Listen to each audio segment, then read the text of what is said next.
Chuck, a nation turns its lonely eyes to you. What do you make of this? Well, look, I want to make sure people understand that these aren't our numbers. And I think we have to understand that unlike most of the time where we have an ability to verify some things, we don't here. And I think it's important that we are solely relying on the Iowa Democratic Party for these numbers. That said, I actually feel good about them because if you look at our entrance poll, which is not associated with the Iowa Democratic Party, you look at the precinct sampling we were able to do as we were able to essentially match to see how well did our entrance poll match with what we saw, at least in the first round of before first realignment. And I will say this, the results they're showing, this matches the poll we saw last night. And the fact is, Pete Buttigieg benefited from the following fact. If you looked at the exit entrance polls last night, there was only one demographic resume that looked good, and it was Buttigieg. He was not leading any category, but he was doing well in every category, right?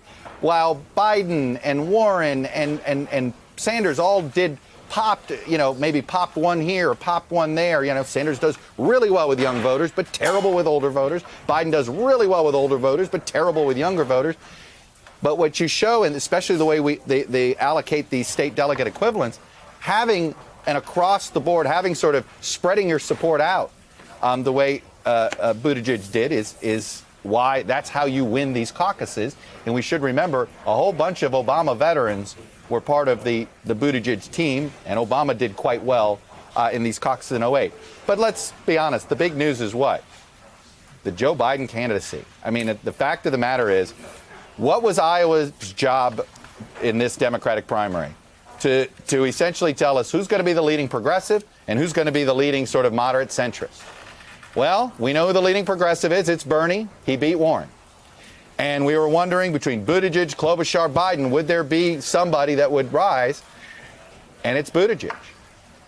And so these are the two. And the question I have is, what does Michael Bloomberg do now? Because he was counting on full muddle, and he kind of needs that now. I think the worst thing that happened to him, even though this result of muddle is good potentially for him, he needed Sanders to be stronger in this.